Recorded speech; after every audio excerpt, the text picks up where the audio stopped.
नमस्कार दोस्तों, खास खबर भारत में आपका स्वागत है। आज हम रामगढ़ उपचुनाव को लेकर चर्चा करेंगे। रामगढ़ उपचुनाव को लेकर राजनीतिक पार्टियां और जो दावेदार हैं, उन्होंने पूरी सक्रियता शुरू कर दी है। पिछले चुनाव के करीब 10 महीने बाद कांग्रेस नेता और वहां के रामगढ़ के विधायक जुबेर खान जी का निधन हो गया और सीट खाली होते ही राजनीतिक पार्टियों ने सक्रियता शुरू कर दी है। भाजपा की चिंता है कि वो पिछली बार 2 चुनाव लगातार हार चुकी है और कांग्रेस का हौसला अव्वल है और बुलंद है, क्योंकि उसे तीसरी बार चुनाव जीतना है। यहाँ कांग्रेस ने अपने चुनाव को लेकर कमेटी बना दी है और भाजपा के सीधे नेता आज अलवर ही आ पहुँचे, जिनमें प्रदेश अध्यक्ष मदन राठौड़ और प्रदेश प्रभारी राधा मोहन अग्रवाल पहले अलवर पहुंचे। यहाँ पहले उन्होंने समन्वय समिति की मीटिंग ली और फिर यहाँ से वो सीधे रामगढ़ पहुंचे। वहाँ उन्होंने बूथ कार्यकर्ताओं, बूथ अध्यक्ष और सामाजिक संगठन और जो पार्टी के वरिष्ठ पदाधिकारी थे उनकी मीटिंग ली। उनका सीधा सा संदेश है कि भाजपा 2 बार हारी है तो पूरी तरह सक्रियता हो जाए और अब की बार यहाँ हमको जीत दर्ज करनी है। देखिए, ये तो हमारे यहाँ और कुछ नहीं होता है। किसी भी कार्यकर्ता को जहाँ भेजा जाता है वो कार्यकर्ता सिपाही बन के काम करता है। मेरी जगह कोई भी आता तो वो भी यही काम करता और मैं भी वही काम। वैसे तो देखिए, चुनाव तो चुनाव है, चुनाव के तरीके से चुनाव लड़ेंगे। एक व्यक्ति कुछ नहीं करता है, परीक्षा हम सबकी होती है। हम सामूहिक निर्णय करते हैं, सब साथ बैठ के तय करते हैं। एक व्यक्ति के तो केवल वो प्रस्तुतिकरण उसका होता है, बाकी सब मिलके काम।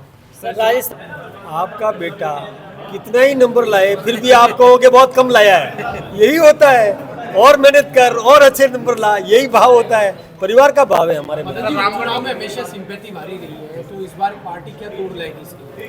देखिए, सिंपैथी की बात नहीं है। हम विकास के नाम पर, काम के नाम पर आशीर्वाद लेना चाहेंगे। डबल इंजन की सरकार है। मोदी जी ने दुनिया में जो विकास, दुनिया में भारत की प्रतिष्ठा बढ़ाई है और देश में जो विकास किया है, और राजस्थान में भी भजन लाल जी की सरकार है, अच्छा बजट दिया है। दोनों के बजट को लेकर के और हमारे द्वारा किए गए कामों को लेकर हम जनता के बीच में जाएंगे। केवल सहानुभूति के भरोसे हम जनता के बीच, और सहानुभूति ज़्यादा दिन चलती भी नहीं। क्या कहना चाहेंगे, किस तरीके से दावेदार आपके सामने आगे आ रहे हैं और किस तरह से चुनाव की घोषणा होने के बाद आएंगे? अभी घोषणा नहीं हुई, अधिसूचना तैयारी अभी से शुरू हो गई है सर। अभी तो संपर्क अभियान चल रहा है हमारा।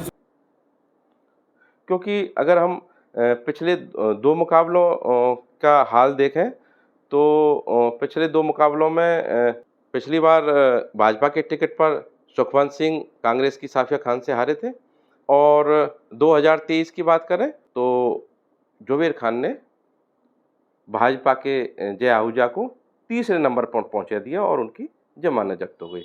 दूसरे नंबर पर बागी होकर आसपास से चुनाव लड़े सुखवंत सिंह दूसरे नंबर पर रहे, यानी कि वो रनर अप रहे। सुखवंत सिंह के यहाँ पंजाबी वोटों के साथ सरदार वोटों में और ऐसी वोटों में अच्छी पैठ बताई जाती है। वो इसलिए यहाँ मजबूत है। और बनवारी लाल सिंघल की बात करें, अगर उनको भाजपा टिकट देती है तो उनकी जातिगत वोटों के साथ हिंदूवादी नेता के रूप में छवि रही है और वो उसी छवि को लेकर सामने आएंगी। और वो आजकल सोशल मीडिया पर भी हिंदूवादी नेता के रूप में पूरी तरह मुखर हो रहे हैं और अपने बयान जारी कर रहे हैं। यहाँ से अभी ये तीनों ही नेता पूरी तरह अपनी दावेदारी के लिए सक्रियता दिखा रहे हैं, लेकिन इंद्रपाल चौधरी भी चर्चाओं में आ गए हैं।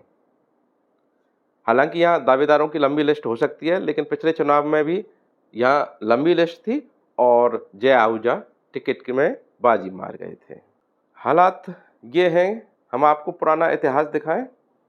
रामगढ़ विधानसभा सीट से अगर 1952 से और अब तक का इतिहास देखें तो कांग्रेस से 1952 में दुर्लभ सिंह जो एक तरफा जीत हुई थी पहली, 1957 में गंगा देवी, 1962 में उमा माथुर, 1967 और 1972 में शोभाराम कुमावत, 1977 में जयकिशन, 1980 में जयकिशन, 1985 में पहली बार भाजपा का यहाँ खाता खुला था और रघुवर दयाल गोयल यहाँ से चुनाव जीते थे। 1990 में जुबेर खान जीते, 1993 में जुबेर खान जीते, 1998 में फिर ज्ञानदेव आहूजा जीते, 2003 में जुबेर खान जीते, 2008 में ज्ञानदेव आहूजा और 2013 में फिर ज्ञानदेव आहूजा जीते और 2018 में जुबेर खान की पत्नी साफिया खान को कांग्रेस ने टिकट दिया था और उन्हें जीत दर्ज की थी